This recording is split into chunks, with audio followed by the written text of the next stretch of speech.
we got the brand new Mobula6 HD 2024, and that is the new HDZero bind and fly from Happymodel that features a lot of new things, but probably the main focus is the new ECO system, which is a new camera and kind of a new VTX from HDZero. And so this bind and fly is the first time that we're seeing that camera and VTX really in general, but also on an actual bind and fly. So let's check out what we've got here.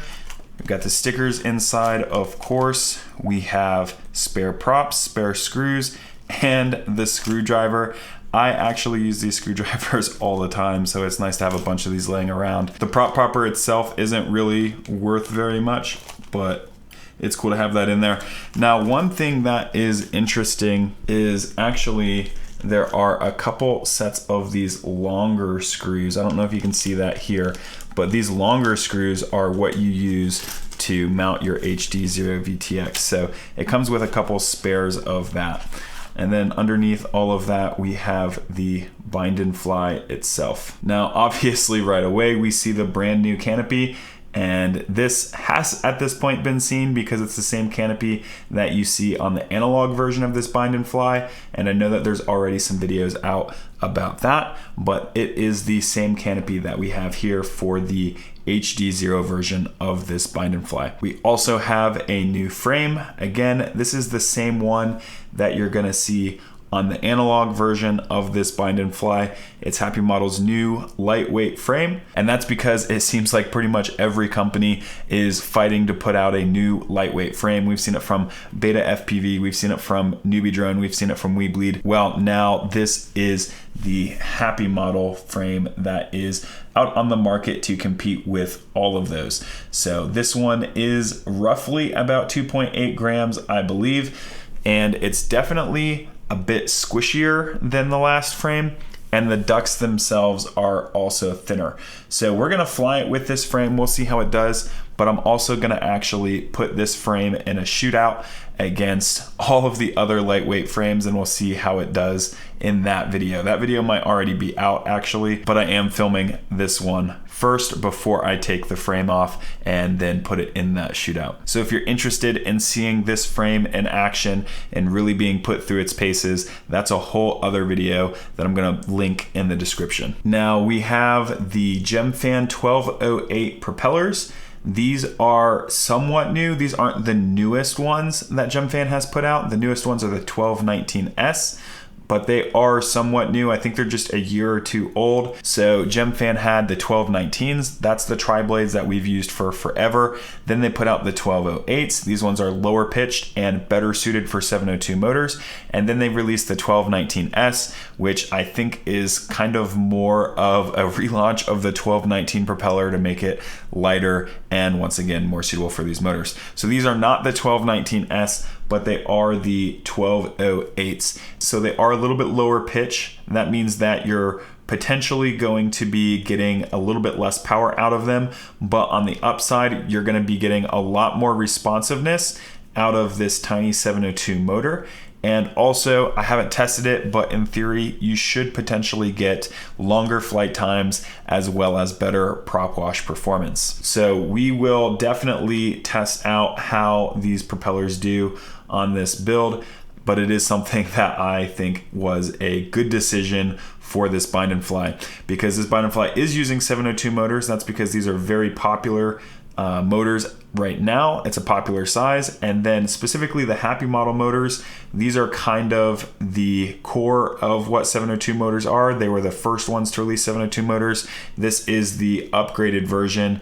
I do believe that these have that knurled shaft that we see on some other motors, and these motors are also pretty much just going to be the same thing as the Tiny Whoop or Weebleed motors, both of which are very popular motors for racers. So seeing them here on this bind and fly, I think that's going to be something that is appealing to a lot of people. Now, the one thing that I haven't yet experienced for myself, but I've heard some people talk about with these motors, is that even with the knurled shafts, which are supposed to be preventing slipping, sometimes these shafts do still slip. So that's something that you'll want to be on the lookout for. But in general, I do believe that these are a pretty highly sought after motor. It's something that I know a lot of people are running and that a lot of people are wanting to continue running. So I think it's a good choice to have these on this bind and fly, especially because I think a lot of people would consider this probably to be the single best tiny whip motor on the market. And I think part of that is because they fly super well, but then also because they have really good efficiency. That's a really big reason why people run 702 motors, is for that efficiency. And especially on an HDZero bind and fly like this, that efficiency is gonna be king. Now, the flight controller itself is going to be the new Super X HD. It's not the Super B like the last HDZero bind and fly. This one is the Super X. And there are a couple differences here. One, obviously, there is a version with motor plugs. So you can get motor plugs on this flight controller.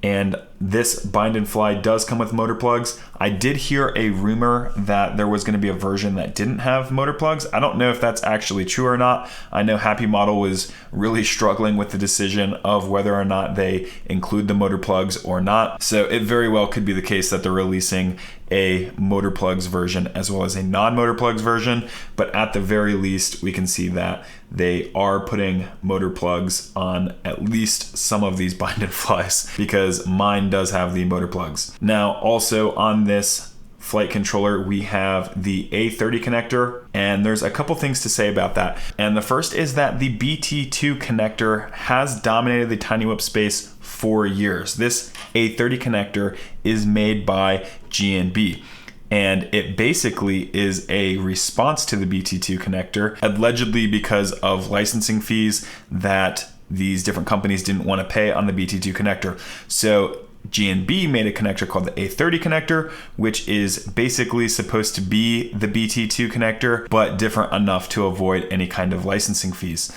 So if you like the BT2 connector, then that's pretty much what you have with this A30 connector, but there are some differences. And the main one, I'm not sure if I'll be able to get on video here, but there is a little notch in the connector on this side. And because BT2 batteries don't have that notch cut out on them, in theory, this connector might not work as well with BT2 batteries as it does with A30 batteries. However, G&B has said that BT2 batteries fit into this connector. Of course, G&B is going to say that because they want to sell connectors, but that is something that has to be tested. We have to see how well do BT2 batteries actually fit in this connector, especially since it has that notch there. So you know what, rather than waiting for that result, let's go ahead and actually just plug one in and see how it does. And here I just have a 450 milliamp hour battery sitting around. So this isn't actually the one I'm gonna fly, but it's what I have on my desk. But we can still plug it in because the connector is the same. And there is absolutely no kind of play or anything.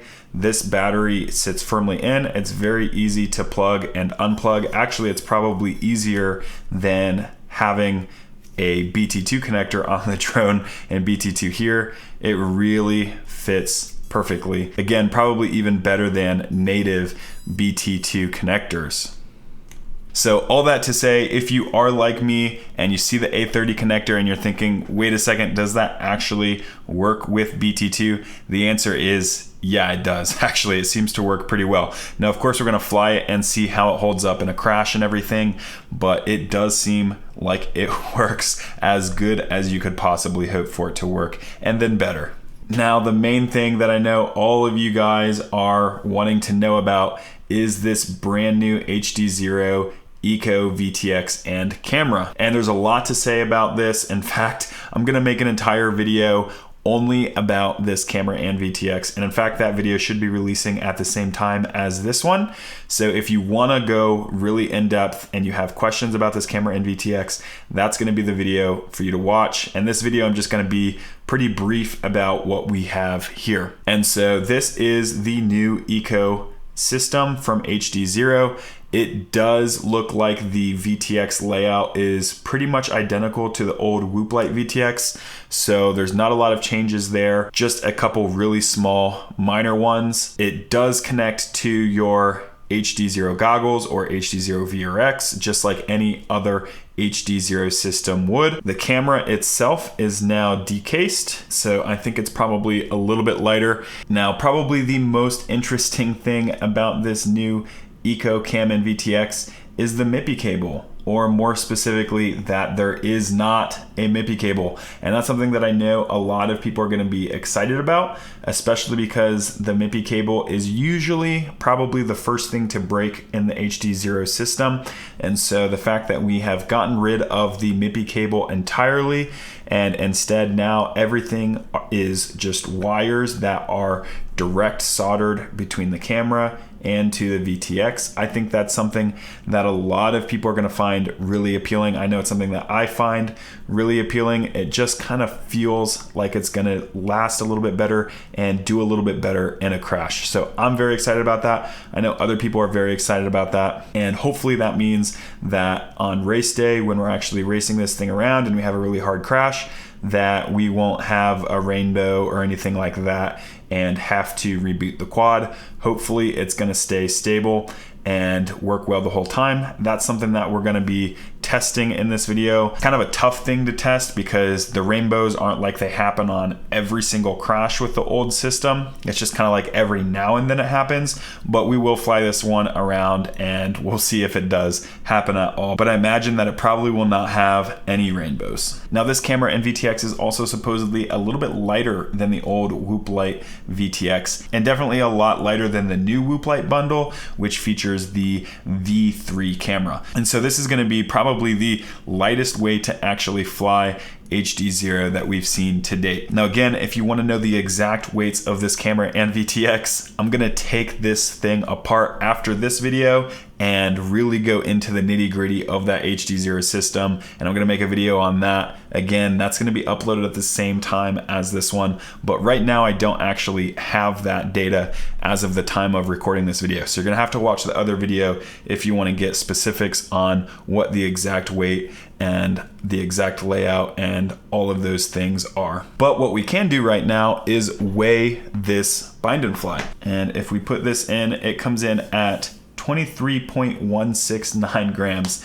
And that's not the lightest thing ever, but if you look at analog bind and flies that were coming out even just a couple years ago, this is lighter than some of those analog bind and flies that we were flying back then. So I think this weight is okay. It's not the best ever, but again, if you were to direct solder your motors, that probably is gonna take off about 0.6 to 0.7 grams off of this. So you could definitely get down to about 22.5 grams. And so that's really not bad for the weight of an HDZero bind and fly. Now we are gonna obviously rip this thing around exactly how it is. We're gonna talk about some of the modifications that I might do to it. But before we do that, I do wanna take a little bit deeper of a look at the actual flight controller itself, and then also we're gonna have to set it up. So we need to bind it up, set up our modes, and do all of that stuff. So let's take a look at what is actually coming on this thing out of the box. Now again, this is the Super X HD ELRS 1-2S all-in-one flight controller,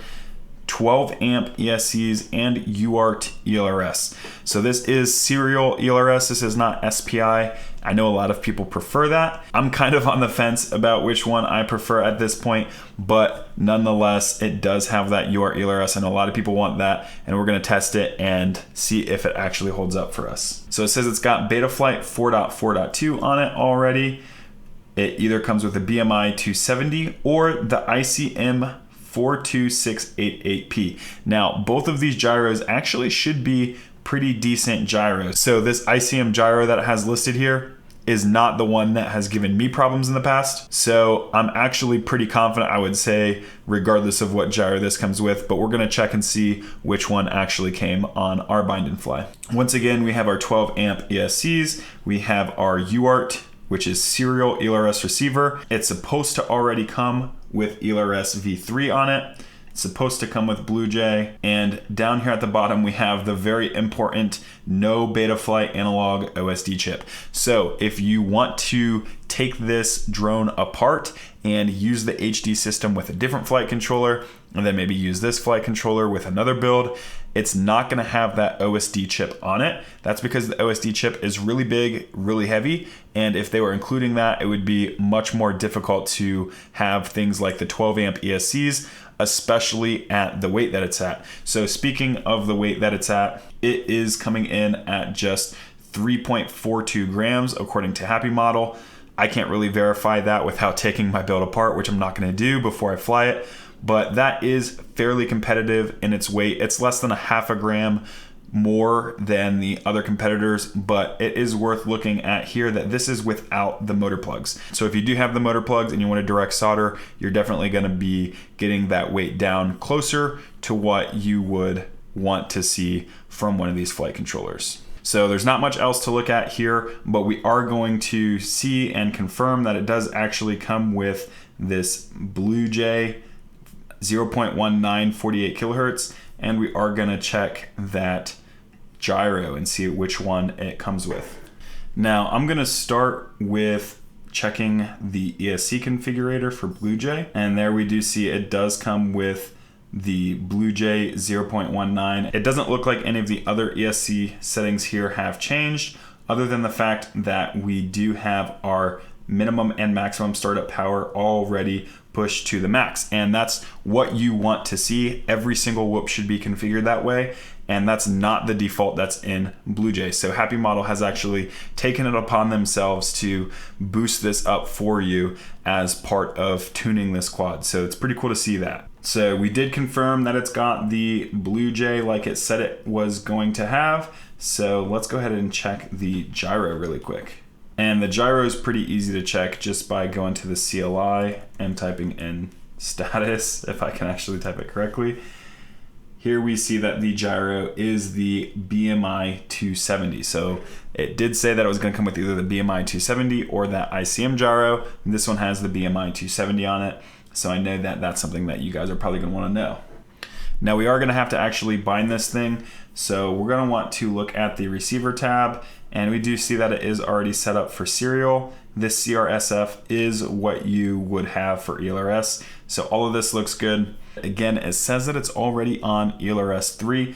So the easiest way to get this thing to bind to our ELRS 3 transmitter is simply to change the bind phrase. Now, if this was an SPI receiver, we could literally just type it in on this tab, but it's not. It is a serial receiver, and the method of changing the bind phrase on a serial receiver isn't that much difficult. So we're gonna go ahead and do that. And usually the method for doing that simply requires the drone to be on for a minute or so. So we are going to go ahead and plug in our quad, but we wanna be careful because it is going to get hot with that HD VTX. So I'm gonna bring out my fan here. This is to keep my VTXs cool as they're plugged in for a while, and we will go ahead and just turn that on.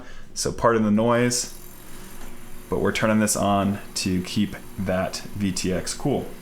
Now, at some point, this thing is going to become ready to connect to via Wi-Fi, and I believe that might be indicated by this flashing red light. I'm not really sure, but if we go over to our computer and we open up our Wi-Fi, we do see the ability to connect to Express LRS RX, and that is going to be the receiver that is now in Wi-Fi mode. Now, once we connect to it, it's pretty easy, but we'll have this window pop up. So we have the options here. We can go through these different things if we wanted to update, but we don't need to do any of that. We just need to change our binding phrase since it is already on ELRS 3. So you can go ahead and just type in whatever your binding phrase is. And my bind phrase is just my old pilot name, so I've typed that in, and then once you do that, you can go ahead and save and reboot.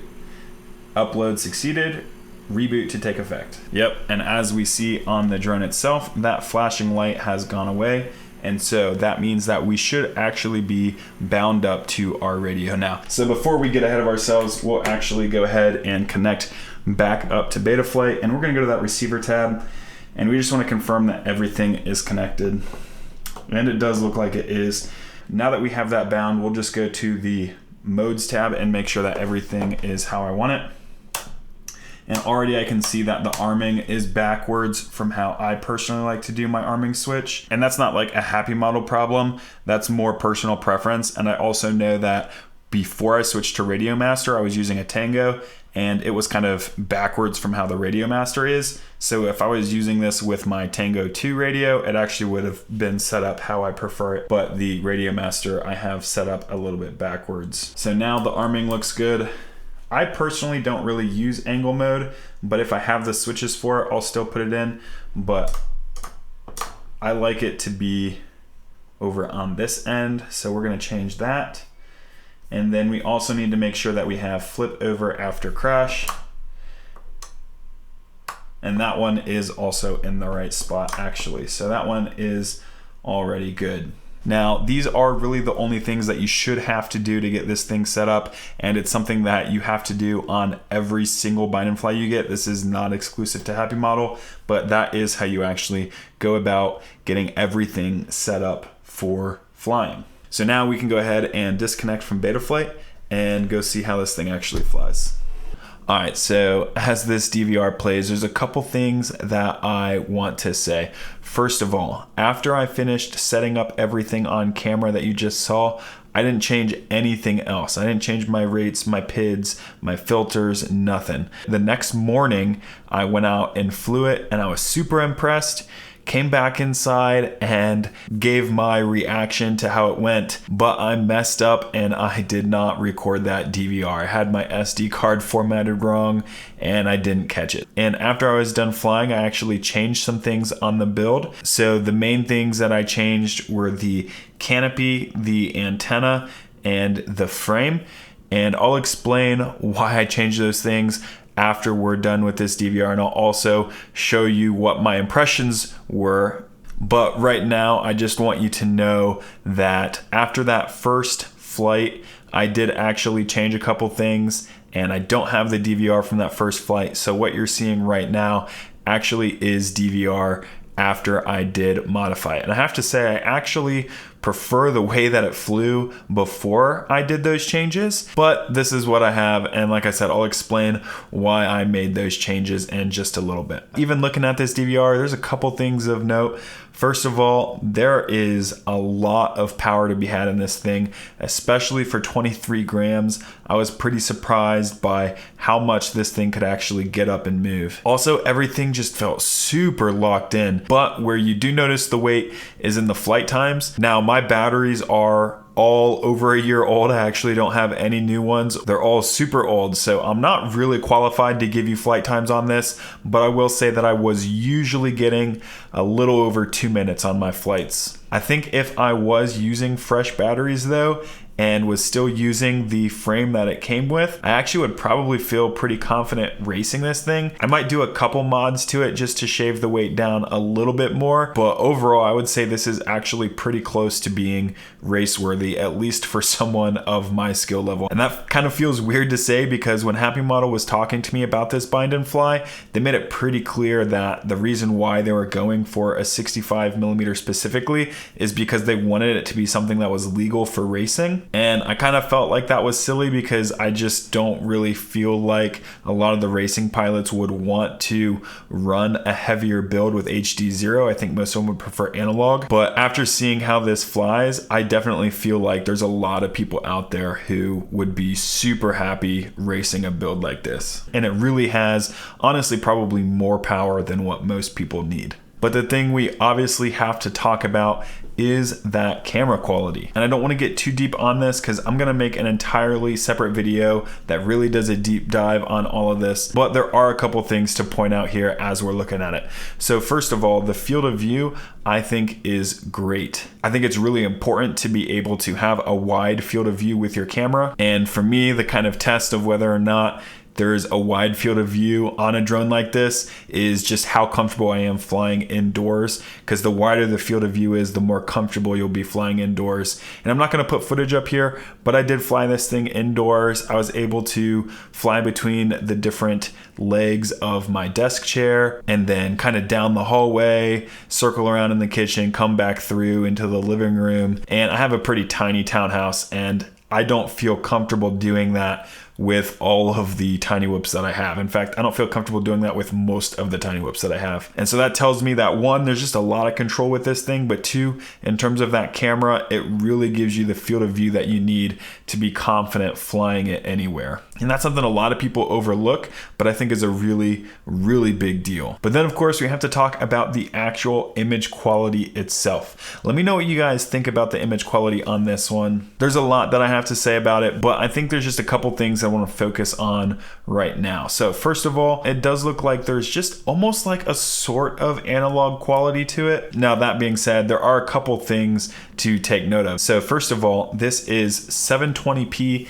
at 60 FPS. So that's a noticeable step up from what you have with actual analog systems. And I think because there's just that ever so slight analog characteristic to this video, I think there are some people who are quick to assume that it isn't really any better than analog. And I think that's a mistake, and people just forget how bad analog actually is. Because flying this thing, I feel like it is much more clear, it's much more sharp, and it's just so much easier to actually get a feel for the surroundings and the environment that I'm flying in. Also, one more thing to keep in mind is that this is the Eco camera. So it is an actual budget camera. It's not designed to be the best image possible for HDZero. It's really designed to be really inexpensive and to also be a little bit lighter weight, because those are things that the Tiny Whip pilots specifically really, really need. So I'm gonna turn you over to my past self and let you guys hear those reactions that I had after my first flights where it was still completely unmodded. So again, that's me reacting to a flight where I wasn't able to get the DVR, so it's not what you're watching right now, but it looked pretty similar to what you're watching right now. And really the main difference between that flight and this one is in the frame. So I'll let you hear that reaction, and then I'll show you all of the ways that I modified it since then to get to the point where we're at now. Holy cow. I just flew this thing. I only did one pack on it because I wanted to make sure that I wasn't going to destroy this frame before I could take it off and properly review it. But I did want to fly at least one pack before I changed anything about it. So I didn't change the PIDs. Obviously I didn't do a frame swap. I didn't change the battery lead or anything like that. It's completely stock except for the changes that you saw me make. I switched the modes and I bound my receiver, but other than that, didn't change anything. And I have to say, I have never felt a 702 build fly like this, especially at this weight. And I think that might be in part because I've never flown these propellers before, but man, it was totally locked in. It was so easy for me to control. The throttle was actually also very easy for me to control. And usually when you have a lower camera angle, and I would consider this to be a lower camera angle, it makes it a lot harder for you to, one, control your throttle and actually be able to hit tight gaps like I was doing underneath of the teeter-totter, for instance. But then also it makes it so that your pitch and roll axis and your turning and all of that isn't as locked in. But I didn't notice any of that. This thing was so dialed and locked in.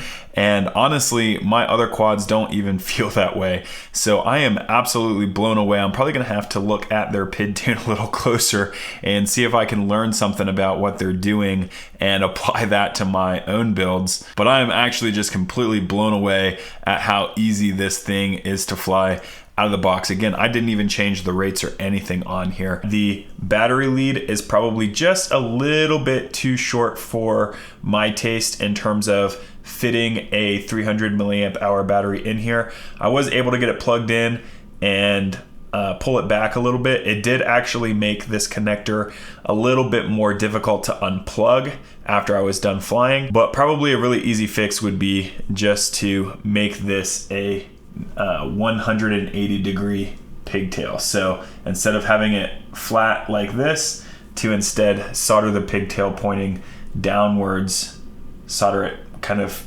set into this position without having all of the extra wire to kind of bend it around like that. So if you just took the heat shrink off and then resoldered it like that, so that way the connector was pointed at 180 degrees of how it is now, I think that the length of the wire is fine. It's just really the orientation of the connector. And how it is isn't really a problem, I don't think. Like I said, I was able to fly it no problem, but I do wish that it was just a little bit easier for me to get that battery in and out and didn't put quite as much strain on it. So now what I'm gonna do is I'm going to take this thing apart just a little bit. I'm gonna frame swap it. I'm gonna put it on just a regular Meteor 65. And then the other thing that I'm gonna do is I'm gonna see if there's anything I can do to rotate this VTX itself. And I'll show you here the reason why I say that is because if you look at where these plugs are, especially this one, it seems like the plug isn't really ideally placed to have the canopy laying over top of it like that. What I can tell you is that I actually have the prototype version here. So this is like a different frame and stuff. This was a much earlier version of this bind and fly, but the plug is not on this side. It's actually rotated 90 degrees, and there is a plug underneath of the canopy on this side. And then this one over here is away from the canopy. So on the production version, they actually rotated this whole VTX 90 degrees this way. So that way the two plugs were towards the front instead of the two plugs being on the side here. So again, we can see that here we have on the actual production version, we have the plug on the front, plug here. And I don't know if it's necessarily gonna ship to people that way, but what I'm gonna do is I'm gonna take this canopy off for myself, and I'm just gonna go ahead and see what kind of options there are for orienting this VTX differently. Basically, I wanna see if I can put these two plugs in the back, because I think if it's in the back, it's not gonna be interfering with the canopy at all. But then the position of this antenna might be a little weird. All right, so I unscrewed the canopy using the screwdriver that it came with, because it's actually better than the screwdriver I have on my bench. This one doesn't grip as well. So I was using this screwdriver, took the canopy off, and now actually what I'm really interested in is checking out this canopy a little bit closer. So it does have these screw holes in the back where you can put a screw through the camera PCB and into the actual mounting on the canopy. There's not a lot of cameras that have these holes, but obviously this new HDZero ECO camera does. I believe the new Happymodel FXT camera does. And then also the Runcam Nano 3, which is the old Happymodel camera. It also has these holes, and I'm guessing it's gonna line up perfectly as well. But let's go ahead and get this camera out. It's actually locked in there pretty good. Now, this mount is not 3D printed. This is injection molded. It's a flexible plastic. I'm curious how much this thing actually weighs. Just about 0.6 grams. And we can compare that to the Beta FPV canopy. All right, here we go. We got the Beta FPV canopy here. This one's 0.607. This one is 0.68. So the Happymodel canopy is actually coming in just a little bit lighter than the Beta FPV canopy. Now the Beta FPV canopy does have this kind of screw pinching thing, but I do think that I actually like this Happymodel canopy a lot better. And I can also tell you that when it's installed, there's not really a lot of ability for it to kind of flex in on itself like this.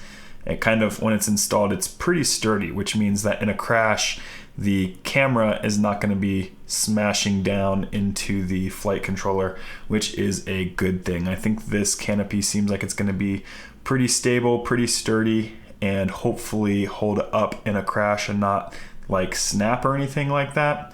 It is a pretty flexible plastic, so I don't think that a snap is going to happen per se, but you never know because it is an injection molded part. Overall, I think it's going to hold up pretty well though, and I think it's interesting that they haven't really advertised this anymore because it is over 0.5 gram lighter than the Beta FPV canopy, and that means that today I do believe that it is actually the lightest canopy that you can buy that's not like a 3D printed canopy. I think this is your lightest injection molded canopy. Now I'm looking at this and it does look like there's enough wire down below the VTX itself for us to mount this VTX backwards. So I am gonna go ahead and try that.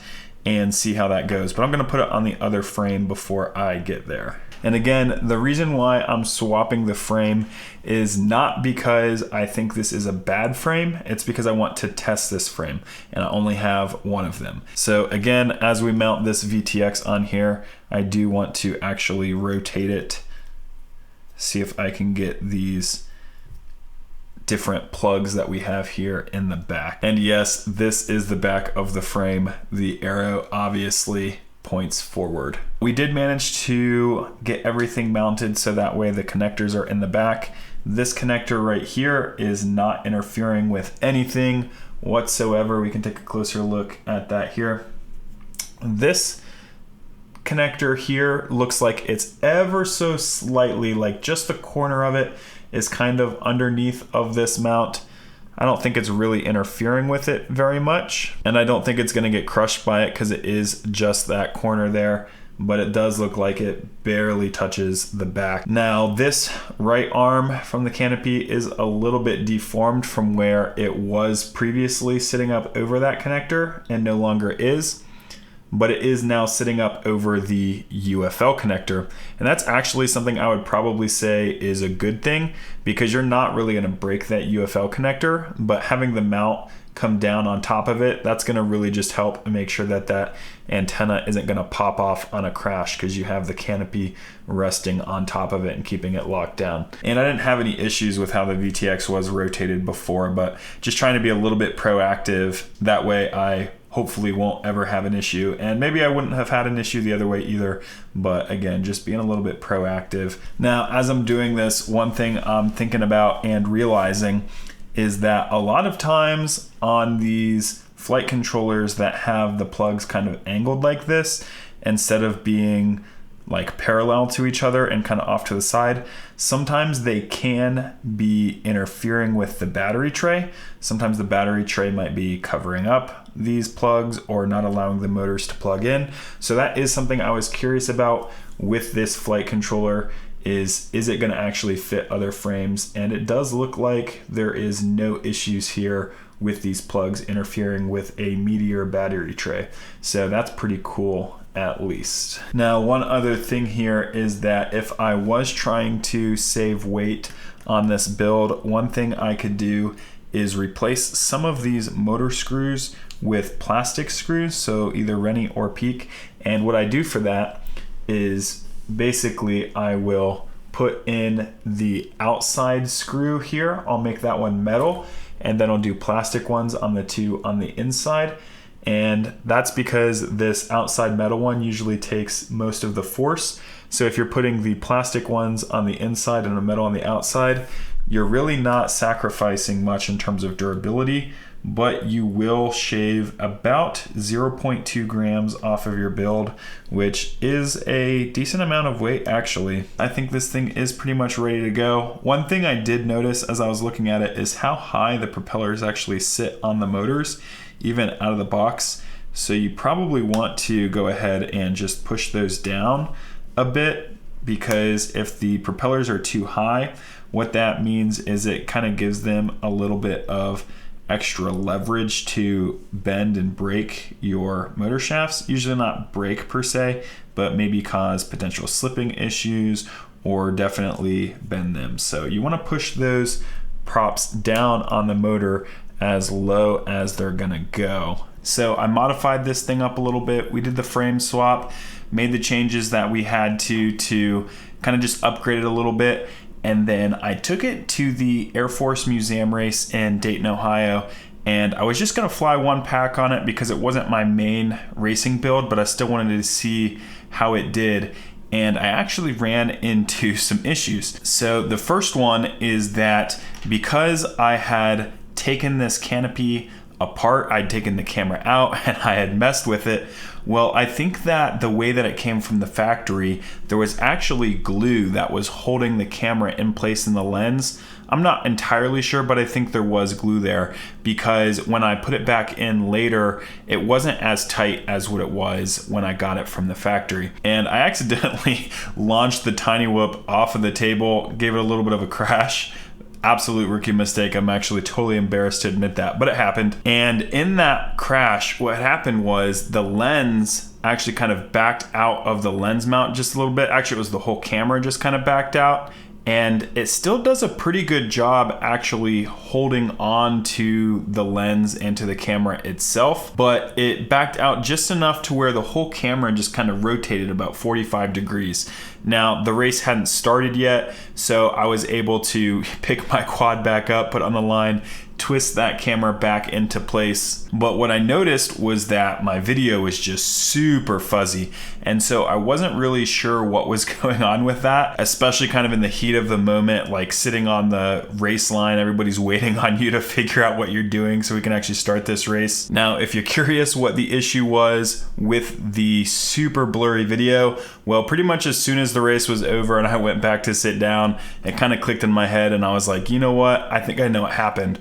I think that because it was not glued into the canopy, but it was still holding on the lens pretty tight, when it started to back out and then the camera twisted, what it did is it actually twisted the lens on the camera body, which unfocused the camera. So that's a really simple fix. All you have to do is actually just twist the lens back until it looks like it's in focus. And I can show you some video of what that looks like here. But it's kind of surprising that the lens itself wasn't already glued in place to actually maintain that focus, and that it was able to be knocked out of focus so easily. Or really, maybe it was glued in place, because again, I think there was glue throughout this entire canopy, and I think I accidentally just ripped it all off. So maybe it was actually glued and it was all kind of like the same piece of glue that was holding the lens in focus, keeping the whole camera attached to the canopy. Now, that being said, I am about to tear this whole thing down again,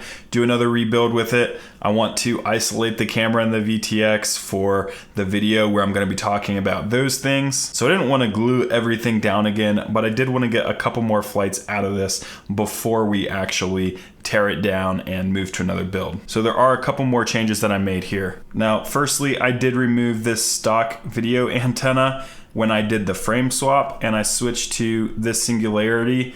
If you were paying attention, you might have noticed that. The reason why I switched to this was just because it was required for me to be able to fly this at that museum race. But now that the museum race is over, I don't need this anymore.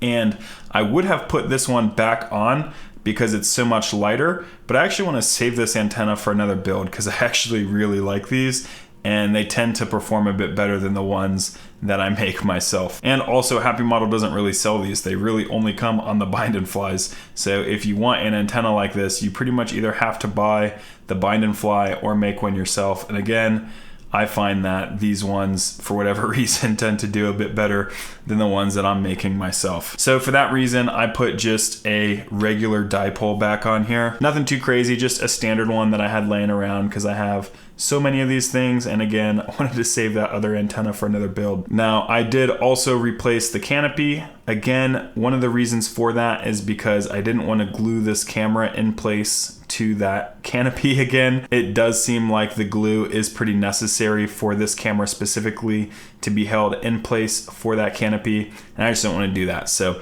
I got a different canopy. This one is the Bike Guy canopy, and it is 3D printed. It's only available from aerialoutlaws.com, but the reason why I'm using this is because it actually holds everything perfectly in place. It's totally secure. It's the same style of canopy, so it still kind of has that fold. And also, unlike most of the 3D printed canopies like this, it's actually incredibly stiff. So similar to the Happymodel canopy, this one's not going to be smashing down into the board either. It also still has the adjustable camera angles, so I set it to be roughly what the Happymodel one was, maybe a little bit more camera angle, but yeah, I figured this canopy would probably just suit this build a little bit better. It's also a little bit lighter than the Happymodel one as well. Actually, it's kind of significantly lighter than the Happymodel one, and I figured that could probably offset the weight of using this heavier frame. So we're gonna rip this around a couple more times, and we're gonna do a tear down. We're gonna get really into the nitty gritty with this camera and this VTX, and then we're gonna turn this thing into a UWL build. And I've already got the old HDZero system in a UWL build. This one actually needs torn down as well. So we'll be able to compare both of these when we tear them down, and then once we build them back up into UWL builds, we'll be able to eventually take them to the track and do a camera comparison on them. Also, side note, I did actually change to a BT2 connector, not because there's anything wrong with the A30, but I tried to do a right angle adjustment on it and I accidentally broke the A30 connector. So I just put a BT2 in its place because I broke the A30 connector. But if you're wondering what happened to it, that's what happened to it. I accidentally broke it. We're gonna go fly this thing now, and the DVR that you saw earlier in this video is the DVR that I'm about to go record right now in this configuration, because I accidentally didn't record the flight that I did the first time before I tore it down like I thought I did. And then also, I guess I better give you this weight right here of how it is in this current configuration. Pretty close to the same weight as it was before, just a little bit heavier. That's because we switched to a heavier frame and a heavier antenna, but then we offset some of that by going to the lighter canopy. So net weight is that it is just a little bit heavier still, but that's okay because it just means that all the footage you're seeing in this video is done on a quad that's heavier than what you're actually gonna get right out of the box.